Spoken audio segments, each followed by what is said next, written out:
नमस्कार दोस्तों, स्वागत है आपका एक बार फिर से हमारे इस चैनल सनातन बेला पर। दोस्तों, अगर आप अपने जीवन में कुछ नया सीखना चाहते हैं तो चैनल को सब्सक्राइब जरूर कर लें। ओम नमः शिवाय, जय महाकाल। आप सबको पता है कि कल है बहुत ही प्यारा सा दिन, और अगर आपकी लाइफ में बहुत ज्यादा प्रॉब्लम चल रही है, मतलब कि आपके जीवन के जो कष्ट है ना वो खत्म होते ही नहीं, तो ये वीडियो आपके लिए है। पूज्य गुरु जी की कथा से सुन के बहुत अच्छे से बताऊंगा। अब वो दिन आ गया है जिस दिन हमें हरि ओम जल का इस्तेमाल करना है, जिससे हमारी जो मनोकामनाएं होंगी, जीवन के जो भी कष्ट होंगे वो खत्म जरूर होंगे। ठीक है, कैसे करना है आपको बहुत ही विस्तार से बताऊंगा, परंतु सबसे पहले बता दूं, ये कल करने वाले 4 बहुत ही प्यारे से उपाय की बात इस पूरी वीडियो में हम लोग करने वाले हैं। ठीक है, चलो हम लोग एक एक उपाय की तरफ बढ़ते हैं। जो उपाय आपको सबसे आसान लगेगा, अच्छा लगेगा, आपके काम का लगेगा, वो उपाय आप कर लेना है ना।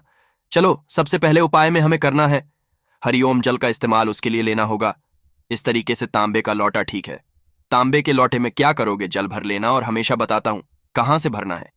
ये जल अपने घर से है ना, इस जल को लेके पहुंच जाना। महादेव के पास कैसे जल चढ़ाओगे, मेरी बात बहुत ध्यान से सुनना। परंतु उससे पहले आपको कमेंट सेक्शन में एक चीज लिखनी है कि अभी तक आपने महादेव के 12 ज्योतिर्लिंग में से कितने ज्योतिर्लिंग के दर्शन कर लिए हैं। उसकी बात नीचे कमेंट सेक्शन में जरूर लिखेंगे। ठीक है, चलो अब बात करते हैं। अब देखो, जो एक लोटा जल आप लेके गए हो महादेव के शिवलिंग के पास, हम सबको पता है कि महादेव का पूरा परिवार शिवलिंग पे विराजमान है, पता है ना आप सबको। तो आपको क्या करना है, पूरे शिवलिंग को मिला करके हमें एक ओम का करना है, उसी कलश के जल से जो आप अपने घर से लाए हो। अब यहां पर कोई हार्ड एंड फास्ट रूल नहीं है कि ओम ऐसे बनाना है या ओम ऐसे करके ऐसे बनाना है। जैसे भी आपकी इच्छा हो ओम बना सकते हो। ठीक है, देखो अब मैं कैसे बनाता हूं, आपको स्टार्ट कर देना होगा। उस जल को यहां पे भगवान कार्तिकी के स्थान से स्टार्ट करो। जल को, अब जल की धार जो है ना वो टूटनी नहीं चाहिए, कि ऐसे थोड़ा थोड़ा चढ़ना, जल की धार बिल्कुल टूटनी नहीं चाहिए। यहां से जल चढ़ाते चढ़ाते लेके आओगे जल को, कहां, माता अशोक सुंदरी के स्थान पे। ठीक है, लेके आना, फिर उस जल को फिर घुसमझा और लेके चले जाना भगवान गणेश के स्थान पे, इस तरीके से। ठीक है, उस जल टूटनी नीचे जल की धार चढ़ाते चढ़ाते फिर से भगवान गणेश के स्थान से इस जल को लेके जाओगे कहां पे, माता अशोक सुंदरी के स्थान पे। ठीक है, लेके चले। अब यहां पर लेके जाने के बाद फिर इस जल को घुमा देना, और उसके बाद घुमा करके पहुंचा देना महादेव के शिवलिंग के ऊपर, जल को चढ़ा देना। अरे देखो बन गया कि नहीं बन गया। ओम तो यही होता है, हरि ओम जल का।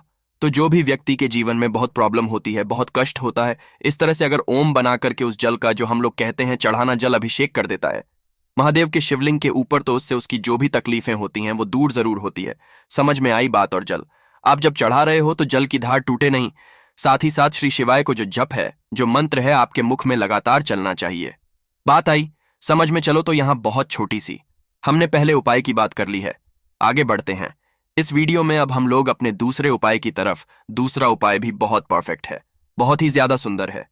परंतु जो अभी मैंने आपसे कहा है कि 12 ज्योतिर्लिंग में से आप कहां कहां जा चुके हैं, इसकी बात नीचे कमेंट सेक्शन में जरूर लिखना। ठीक है, अब ये जो दूसरा उपाय है, ये है कि अगर आपके घर का कोई भी बच्चा है या फिर कोई भी बड़ा है जो बहुत क्रोध करता है, बहुत गुस्सा करता है, उसके अंदर गलत संगति की आदत आ गई है ना, तो इस उपाय को जरूर करना चाहिए। ठीक है, उसके लिए क्या करना है, आपको ऐसे लेना होगा दीपक। कोशिश करना कि वो दीपक आप आटे का लो, और उस आटे के दीपक में आपको इस तरीके से लंबी बत्ती लगानी होगी, जिसके ऐसे 4 मुख बन जाए। ठीक है, ऐसे 4 मुख बनाना, और इसमें आपको डाल देना होगा, चाहे तो घी डाल दो या फिर सरसों का तेल डाल दो, दोनों में से कोई भी एक चीज डाल देना। ठीक है, डाल दिया, उसके बाद क्या करेंगे, इस दीपक को जला देना। ठीक है, जला देना, और जलाने के बाद क्या करेंगे, जो भी आपके घर में क्रोध करता है, गुस्सा करता है, उसके ऊपर से 7 बार घुमा लेना। कितनी बार, 7 टाइम्स आपको घुसमझा होगा।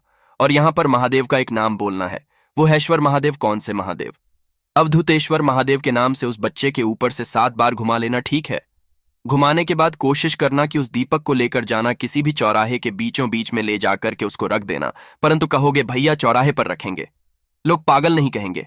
सही बात है, तो अगर चौराहे पे नहीं जा सकते हो तो आपके घर के आसपास में कोई भी हरा पेड़ हो, कोई भी पेड़ हो ना, उस पेड़ के नीचे ले जाकर के आओ, धूतेश्वर महादेव के नाम से रख देना, और उसका जो भी गुस्सा होगा ना वो धीरे धीरे करके खत्म जरूर होगा।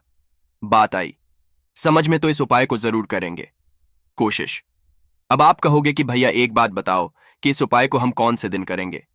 सबसे पहले बता दूं कि कोशिश करेंगे कि इस उपाय को नवमी के दिन करने की कोशिश करिएगा। कौन से दिन, नवमी के दिन। नवमी के नहीं कर सकते हैं तो कोई विशेष दिन पड़े, जैसे प्रदोष पड़ जाए, शिवरात्रि पड़ जाए, एकादशी पड़ जाए, तो उस दिन भी इस उपाय को कर सकते हैं। ठीक है, बस महादेव का नाम याद रखना। आओ, धूतेश्वर महादेव के नाम से उपाय को करना। चलो, तो 2 उपाय की तो बात हो गई है, आगे बढ़ते हैं। इस वीडियो में हम लोग अपने तीसरे उपाय की तरफ। तीसरा उपाय क्या है, इसकी क्या फायदे हैं, उससे पहले एक छोटा सा काम, और वो है कि वीडियो को कर दीजिए लाइक। जितने भी भाई बहन मेरी आवाज पहली बार सुन रहे हैं, चैनल को सब्सक्राइब करेंगे। ठीक है, देखो यहां पर आपको स्क्रीन पर दिख रहा होगा, काला तिल दिख रहा है ना, तो आपको भी इसी तरीके से लेना है काला तिल, परंतु 1 मिनट उससे पहले समझ लो इसके फायदे क्या है। 2 फायदे हैं बहुत बड़े। पहला फायदा तो यह है धन संपदा। अगर माता लक्ष्मी की कमी आपके घर में बहुत ज्यादा है तो करेंगे। दूसरा, बहुत व्रत करके हार गए हो, इच्छा पूरी नहीं हो पा रही है, तो भी आप इस उपाय को अपनी इच्छा पूर्ति के लिए भी करना होगा। ठीक है, देखो लेना होगा ऐसे काला तिल, बहुत ज्यादा नहीं, मात्र 1 से 2 चम्मच काला तिल लेना है, ज्यादा नहीं लेना। 1 से 2 चम्मच काला तिल लेना, साथ ही साथ लेना होगा पीला चंदन। क्या लोगे, आपको लेना है पीला चंदन। इन दोनों चीजों को लेकर के साथ ही साथ लेना तांबे का लोटा, और इस तांबे के लोटे में जल भरोगे। कहां से ये जल भरना, अपने घर से। ठीक है, भर दिया। इन सभी चीजों को लेके पहुंच जाना महादेव के शिवलिंग के पास, फेस रखना उत्तर दिशा, यानी कि नॉर्थ डायरेक्शन है ना। देखो, थोड़ा सा नियम समझेंगे। आपके पास में 3 सामान है। पहला आपके पास में है काला तिल, दूसरा आपके पास में है पीला चंदन, तीसरा आपके पास में है एक लोटा जल, है ना। जो आपके पास में काला तिल है उसको महादेव के शिवलिंग के ठीक ऊपर समर्पित करेंगे, शंभेश्वर महादेव के नाम से। कौन से महादेव, शंभेश्वर महादेव के नाम से समर्पित करना। समर्पित करने के बाद उसी काले तिल के ऊपर फेस रखना उत्तर दिशा, नॉर्थ डायरेक्शन, और एक लोटा शुद्ध जल तांबे के लोटे से का ध्यान करते हुए समर्पित कर देना। साथ ही साथ अपने जीवन के जो भी कष्ट होंगे उनको भी वहीं पे कह देना, है ना।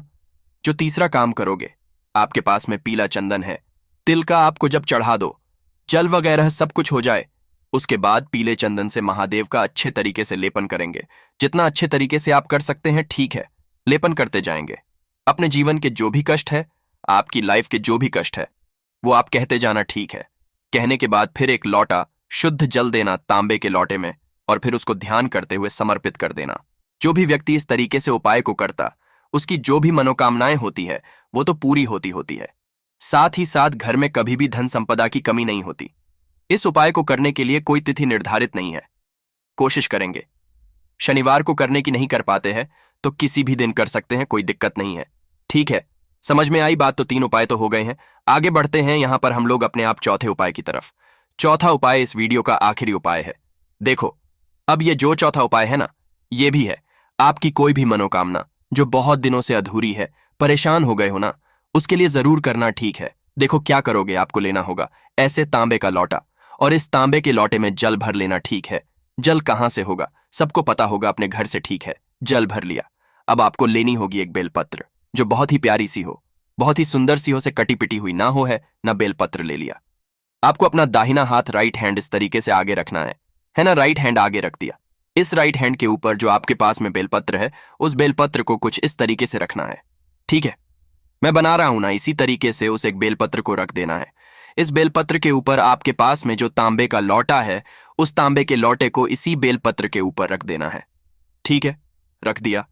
और आपको अपना इस तरीके से हाथ, आपके घर में जितने भी कमरे हो, जितने भी रूम्स हो, उन सभी कमरों में आपको कुंदकेश्वर महादेव, कौन से महादेव, कुंदकेश्वर महादेव का नाम लेके सभी कमरों में घूम लेना है, वॉशरूम को छोड़ करके। ठीक है, घूम लिया।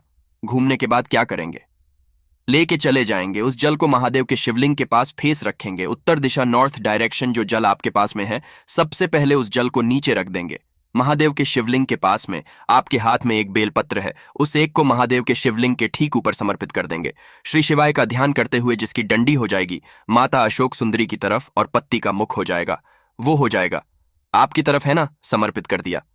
ये जो लोटा आपने महादेव के शिवलिंग के यहां पर नीचे रखा हुआ है, तांबे का लोटा जो आप अपने घर से लेकर के आए हो, वो उसी बेलपत्र के ऊपर अपनी कामना कहते हुए, अपनी मनोकामना कहते हुए, जो भी परेशानी आपके जीवन में है वो कहते हुए उसी बेलपत्र के ऊपर समर्पित देना कुंदकेश्वर महादेव के नाम से। आपकी जो भी प्रॉब्लम होगी, जो भी बहुत ज्यादा परेशान हो किसी भी चीज को लेकर के ना, वो सारे कष्ट आपके खत्म जरूर हो जाएंगे।